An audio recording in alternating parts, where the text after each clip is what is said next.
We're back. I'm Lourdes, and this is Lourdes Lezan. This week, we are showing off the Witch's Tiara, our light lamp, our portable lighting rig made on the cheap because it's 3D printed. So, without further ado, let's hit the titles.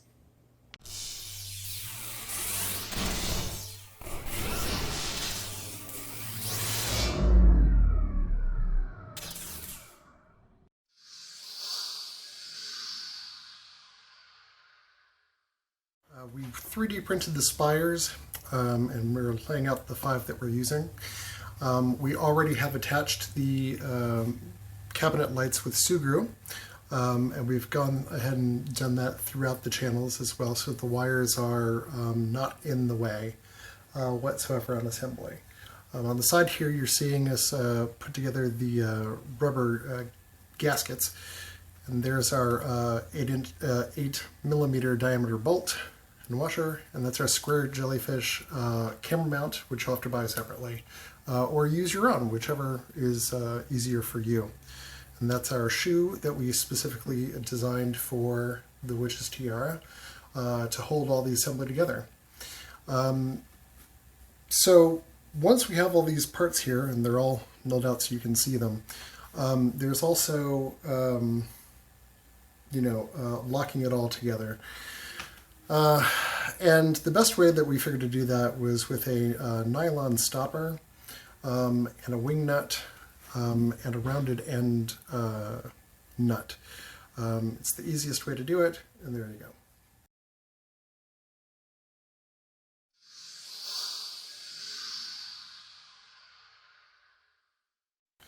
And here we are with all the parts knolled, and we're starting assembly. The bolt obviously goes through the shoe, washer, then you begin with the spire. Pick your best one because you're going to be looking at it, and then spire, washer, spire, washer, spire, washer, until you get to the end, like so. And make sure you've got all your holes clear, otherwise you're going to have a little toughness when you're pushing through the last bit.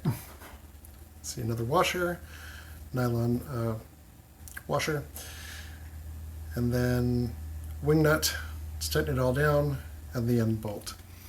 It's not all that complex once you've got all the parts, and it's actually rather easy to control once you get everything down. My recommendation would be that you pick a bolt that you can tighten on both ends fairly easy, whether that be a flat head, a Phillips head, or in this case the bolt end that we have there. Fan it out, set it up, add your square jellyfish or whatever camera mount that you want to watch, that you want to use, and your phone, and you're good to go.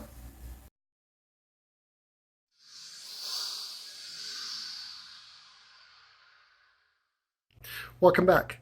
So the Witch's Tiara light fan is complete, and that's why you are on handheld right now, because I want to be able to show it to you, and then we'll see how well it works in just a moment. So without further ado, let's take a look.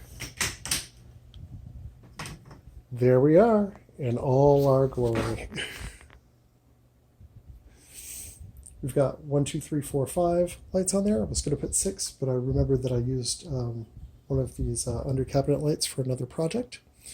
So we've gone ahead and installed a counterbalance here because we needed to. There's a standard phone holder set in place there. The one I'm using is made by Square Jellyfish, and it is fantabulous. I just have a standard placeholder phone in place, and that's that. If we go around, just turn it gently, you can see how this works. There's spires hooked through a bolt.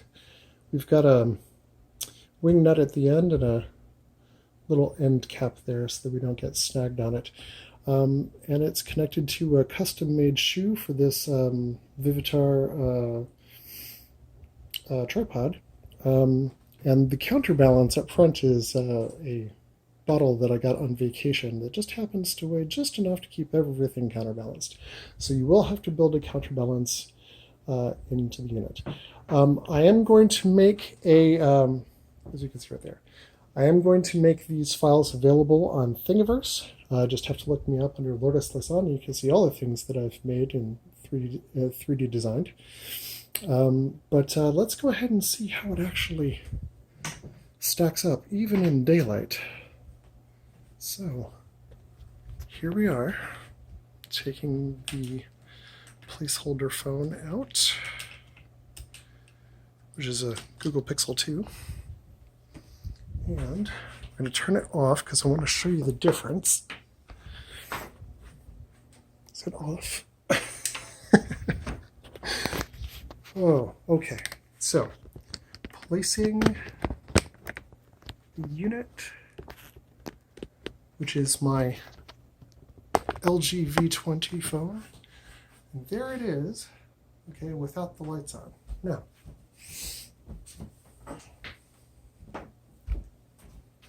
here it is with the lights on.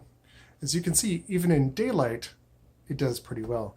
I'm going to have a night shot later so you see the difference. I would definitely recommend shooting at night or shooting at some place that's definitely not, right in front of, a bigger light source. But as you can see, it works out really well. The only problem is that with ring lights and all sorts of other things that work like this, you can see it in reflective surfaces. So you got to be real careful about that. Let's see, one other thing. Let's see, we've got the counterbalance. These are adjustable. The configuration that I have them in right now lights me from head to the shoulders to under this area right about here, so I'm lighted evenly. You can change it as necessary. You can turn on particular lights or not. You can even use gels over top because it doesn't get very hot at all. One of the big concerns I had was that PLA tends to melt at about 200 and change degrees Fahrenheit, maybe less than that. These tap lights, or keep calling them tap lights, these under cabinet lights are LED and do not get that hot. The only other problem with it, it's not really a problem, but you have to get used to it, is that you won't be able to see very much without the lighting configuration burned on your retina for a little while after, so just be aware of that. If you have a teleprompter or something like that, you're going to have to set it off to the side or maybe make an alteration. Well, you'll have to set it off to the side or above because you're not going to be able to see very much in this area. Now, that's pretty much it. You'll see the night shots in a little bit. And of course, again, they will be available on Thingiverse so you can build your own. You might have to alter the shoe for whatever whatever tripod that you're using, but it works. Like I said, you'll probably have to give a equal weighted counterbalance on the other side like I have so it doesn't fall back on you, but you can move those lights anywhere you want. And now you have a lighting rig that you can move anywhere in the room. So your studio now has a camera and your studio now has lighting. Next episode, I think we're going to get into lavalier mics, something I'm not using in this particular episode, but you'll see the difference in the next one. So please share and subscribe. And if you'd like, please go down into the description and support us at Patreon so we can do more things like this, because PLA ain't cheap. Well, relatively cheap, but gotta buy it. So thank you for joining us.